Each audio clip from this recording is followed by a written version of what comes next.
Welcome to MyMostLife.com's Ahead of the Curve series. Each week, we feature someone who's inspiring others and making a difference. This week, we have. Welcome to Most Life's Ahead of the Curve series. And today, I am super excited to feature Ann McGeorge. Ann, welcome to the Ahead of the Curve series. Thank you, Mo. And Ann is the National Managing Partner for Grant Thornton and their healthcare division.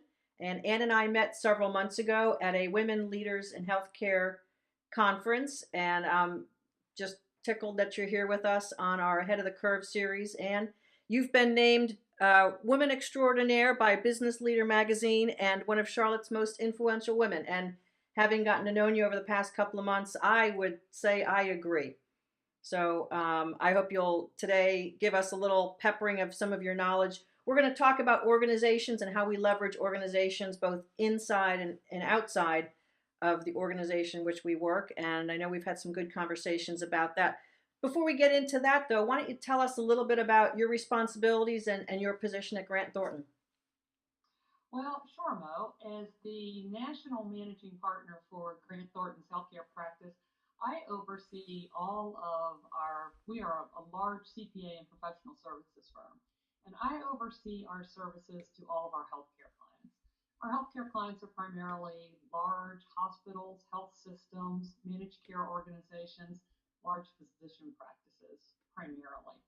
So I work with all of our teams all around our 50 offices around the country, visit our clients, and we have almost 1,000 clients around the country, and work with them to find out what their needs are in this rapidly changing healthcare environment and try to tailor our professional solutions, a lot of financial consulting, audit and accounting, tax work, to the needs that they bring to the table based on our conversations and based on what I see out in the healthcare market.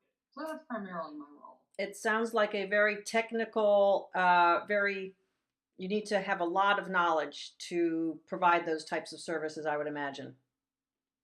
Well, I don't know about that, but you have to do a lot of listening. Ah, the key to being successful. One of the many keys to be successful. And when you're dealing with clients, I'm sure that's a big part. You have to know where they're coming from in order to service them best, I'm sure. Absolutely. So, Anne, in just thinking about how one can be successful in their career within an organizational perspective, we're talking about professional organizations and the things that we might want to do to expand our network. Tell us a little bit about how important networking in professional organizations is, not only to your career, but to other folks who would be listening and getting some advice here. Absolutely. And I think professional organizations, especially in careers that involve professional services, accounting firms, law firms, consulting firms, etc., professional organizations can play a key role in the development of people really all throughout their career. I look at it really in kind of three major buckets. The first, and basically when you're younger in your career, the professional organizations can serve as great educational resources for you. The seminars, the pieces of education, and the webinars that they put out can be valuable in just learning about the industry that you serve and about your profession in general. Midway through your career and as you progress and become more technically proficient, a professional organization can then provide leadership opportunities. You can get involved in committees, you can speak, you can present at their seminars, and you can get to know people through that interaction with professional organizations. And then throughout your career, especially as you become more confident and more comfortable with networking, being involved in professional organizations, especially in a leadership role, can provide tremendous networking opportunities in terms of meeting new people to network with, and developing new clients and other professional relationships. Right. And just knowing a little bit about the accounting profession, I know you also have to continue with your education professionally. So I'm sure some of that is involved. You're not only in the organization learning, but you're also getting your necessary educational credits. A lot of professions have to get that. I, as a registered nurse, have to get professional education credits. So leveraging what you have to do to keep your license and still at the same time amplifying your network. at the same time. Absolutely. And it is real education too. Although we are required to have 40 hours of continuing professional education every year to maintain, say, a CPA license or some other type of professional license, it's also education in your industry and education about your profession and learning about technical matters that you can then utilize in your career itself. Right. So let's talk about how one can leverage the organization within the structure in which they're working. So within the company or organization, how does one best kind of navigate that organization so that they can position themselves for long-term success? Well, that's a great question, though, and I think in terms of networking, I think networking both inside your organization as well as outside your organization can be almost equally important, believe it or not. Well, first we'll talk about inside the organization, and inside the organization to network and to understand the organization and to understand the business of your business Mm, I think is probably one of the most important things you can do in terms of understanding the hierarchy, understanding the organization chart, and understanding how the company makes money. mm-hmm, Absolutely imperative.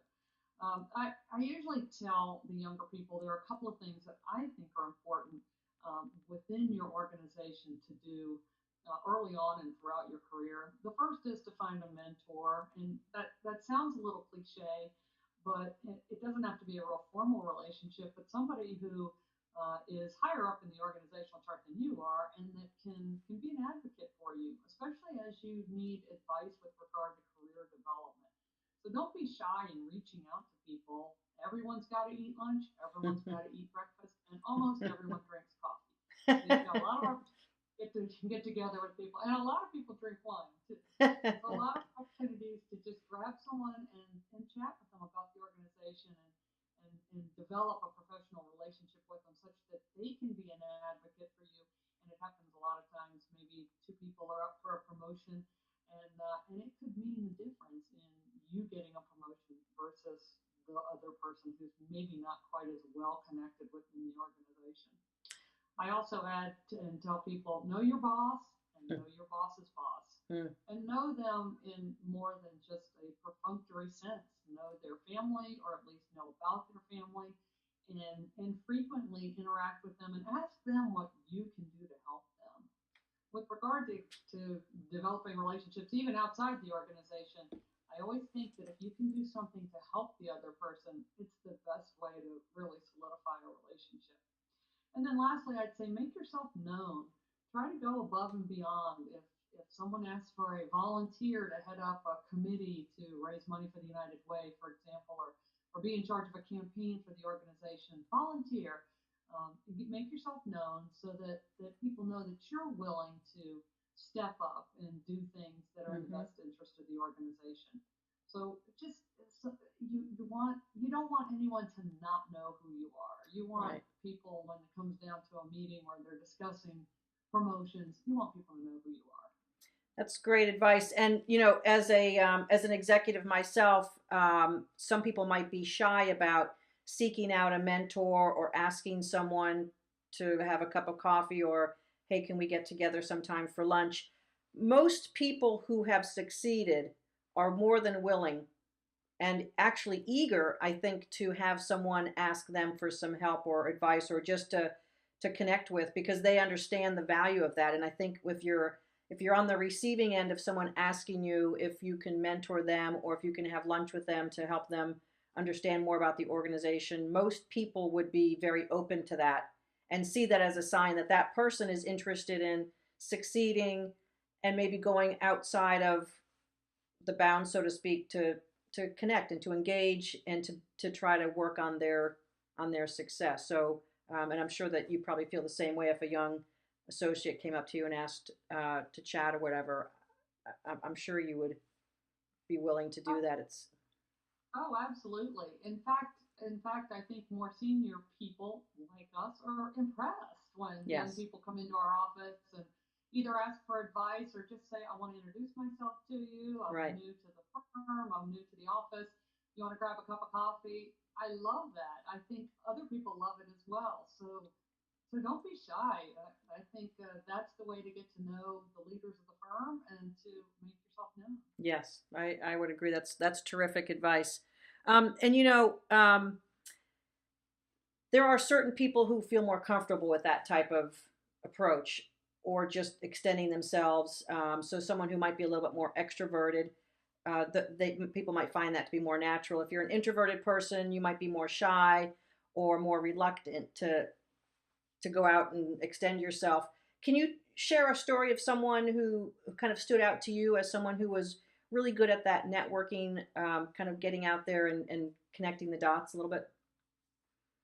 Well, I guess I have two examples. One is of a young person who we recently hired a few years ago and right out of school, and he would just come into my office and sit and chat and ask me questions and tell me what was going on with the various client projects he was working on. Hmm. Maybe even a little too much information, but I just found it so refreshing that he felt comfortable enough to come into my office. And I think it came about on a project where I was meeting with the client, and I said to the team, whenever you're in the office, come by and stop by and say hello. And he took it to heart, which Hmm. I was pleased about, Yeah. and we developed a wonderful relationship, and he progressed extremely rapidly, mostly because he was just a superstar, but also because he felt confident enough to do something like that, even though I'm sure he felt nervous the first time he did it as well.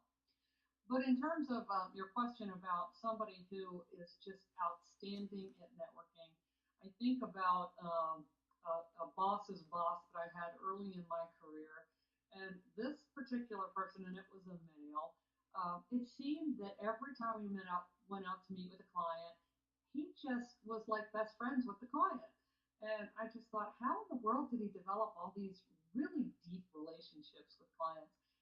And I watched him a lot over my career, and he just took the opportunity to try to get to know clients in a deeper way, get to know Mm-hmm. their families, get to know what's of interest to their family, what's of interest to his kids and to their kids, and doing little things like sending an article or a book to the client that he knew of a topic that the client was interested in, and then engaging him in social activities, either going to a football game or a baseball game or taking him out to a play, and including the wife and the to the extent family members could be involved as well. Mm-hmm. So it's engaging your whole person with their whole person, and by whole person I mean their family and their life. Mm-hmm. And he was so good at it. And one time I said something about complimenting him about how good he was with developing relationships, and that all these clients were really friends of his. And he said that's the key to good networking. He said you make clients your best friends, and you'll never get fired. And I just thought that was really interesting advice. Right. Right. And I think so often people want to protect themselves for whatever reason and kind of put a shield around them. This is my personal life. This is my professional life, and and protect whatever boundaries or whatever, and therefore we're not keeping that level of intimacy with people we have a business relationship with. Sometimes there might be some confusion about what's the appropriate way to do that, but I too have seen people who have made good personal relationships with people who are clients, and it betters both on both sides of the equation. It betters both relationships and it betters the business relationship. Absolutely. I do find that women are probably a little more hesitant to develop more personal relationships, especially with male clients or male colleagues. And what I've found works best if you're really going to get into the personal level of relationship is to include the entire family, Right. especially the spouse. So if I'm reaching out to a male client about going to a football game, I will invite my husband and their spouse, or my spouse and their spouse, and go together. Yeah. And it seems to work better. Then you do get to know the whole family, and maybe a male client would feel less intimidated Right. or just uneasy around a female service provider like me. So I think you want your networking to allow everybody to feel comfortable in whatever environment you're in, Mm-hmm. and that's kind of the key to find out what they like and how you can enjoy that together, both inside and outside the professional relationship. Right, right. That is a little bit of a sticky situation. I personally have been involved in things like that that have not quite been 100% understood, and you do have to be uh, upfront and open and make sure that there's no lingering issues that are not spoken. You had mentioned to me, and I told you I ordered this book. It's Going to the Top by Carol Gallagher, and you had mentioned an acronym CORE that she not only wrote about, but you said you saw her speak, and I just thought it was really a great way to talk about kind of going to the top. So can you explain what that CORE principle is in her book that she references? Sure. And Carol Gallagher did her PhD study. She wrote a great book called Going to the Top. She did her PhD studies on women in leadership positions, and it involved something in the hundreds of interviews to women that were within one level of a leadership position in some of the largest companies in the country. And she developed these four principles that she thought were essential to women's success in leadership roles. The first two, she says, are given, and most women have them. But it spells out the word core, CORE. And C stands for competencies, and O stands for outcomes. And she says most women excel, they are extremely competent, they would not get jobs otherwise, and they can produce outcomes. They can actually produce results. And what she says is the last two, the R and the E, are where women sometimes struggle. The R is relationships, and that's both inside and outside your organization. So we touched a little bit on relationships that are inside your organization, but the ones that are outside your organization, potentially with civic organizations, with the professional associations, with charitable organizations, those end up being just as important as the ones inside your organization, because to get an accolade from someone in the community to say your boss can mean almost as much, if not more, as if it came from somebody within the organization. So the relationships, she says, are extremely important in developing successful women leaders. And then the last one, which I find is so true, is that of endurance. And it's just having staying power and not letting every single thing affect you personally. And we probably are affected a little more personally as women with outcomes that occur in our career, but if you can separate sort of your performance and some of the outcomes from you personally, nothing is going to happen that's going to mean you're a bad person. But things happen. You may not win a client, or you may get a performance evaluation that is less than stellar. But those are all things that you can learn from and improve yourself as a result of. And you have to look at it that way, as opposed to negative things happening to you. Mm-hmm. You are a great person, and you are Right. learning from these experiences. Right. That the endurance thing, as I've gotten to know you. I mean, you told me that you're a triathlete. I have been a marathon runner, and I now run half marathons. But just kind of practicing endurance physically helps with the mental and emotional endurance as well. And I think one of the things that you just mentioned, as far as women in particular, I think are vulnerable to this, feeling like someone's doing something unto you when it's just kind of a part of the package and as part of how life and our journey kind of goes along. Not taking things as personally and grasping as much of that to learn from and take it to the next level is so important. But you do have to have staying power. Absolutely, and it's not always easy. Right. And sometimes it might be easier to leave the organization and find another place, but the grass isn't always greener on the other side. I think people who get along in organizations tend to have good staying power, and the organization understands them, knows them, trusts them, and I think the path is a little bit smoother in that. If you stay in the organization, you kind of can navigate through some of that stuff. Absolutely. And the other thing you have to think about is when you go to a new organization, you really are starting at ground zero in terms of building your network within that organization. And sometimes people find that a little bit more challenging than they might have originally anticipated. Yes, yes. So, Anne, what tips might you have for our audience on living their most life? What are some of the things that you find to be important to having a full and most life for you? Well, that's a great question. And I think I think it's important to be passionate about your work. I mean, you certainly are, Mo, and it just you just exude passion in your work and in what you do, and it makes a difference. And I hope I do as well in terms of being passionate about professional services and consulting and accounting. But if you really are passionate about what you do, you bring your whole self to work. Mm-hmm. You wake up every day and you're excited about going to work.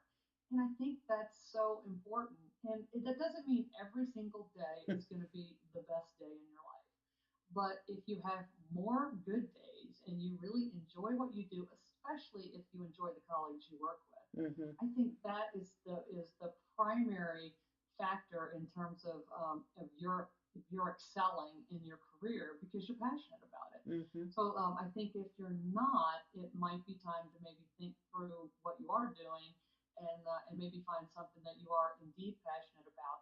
You can always supplement your career with things you're passionate about. And I always give advice to our younger people in terms of getting involved in civic organizations to pick one that you really are passionate about, whether it's animals or children or the environment. To pick something that you love and that you really feel like you want to make a difference in supporting, because you'll probably end up doing that in your spare time. So you want to do something that you really truly enjoy.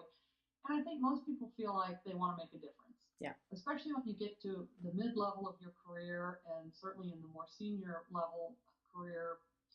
You want to make a difference. You want to leave the organization and hopefully the world better than when you found it. So as you think through that and you think how you can make a difference, our CEO likes to say that you may not be able to influence everything within the organization, but you can influence your 20 square feet. And if everybody influences their 20 square feet, it will really make a difference within the organization. So that's how I really like to think about making a difference and how people can succeed. And by having that kind of passion, it really does show. And you stand out, and standing out will get you noticed and will get you the advancement that you want and deserve. That is excellent advice. And I know just in listening to you talk, I can think about a variety of examples where that's worked for people. And that's just fantastic. I think people are always looking for that burning passion and thinking, well, where is mine? But your point also about it's not every day that you're going to feel like this, like it's Christmas morning, so to speak, but to know that you're actually making a difference and that your value and your skill set is getting applied to move things forward is really a terrific place to be. And we appreciate all of your advice. This has been like the massive professional advice uh, condensed into this interview, and this is going to be a fantastic nugget for people to take a look at. And I appreciate you, Ann McGeorge, joining us on the Ahead of the Curve series. I appreciate all of your great advice. I appreciate you introducing me to this book by Carol Gallagher. Perhaps we'll have her on the Ahead of the Curve series as well. So thank you very much for joining us, and we appreciate everything you've shared with us today. Thank you so much, Mo.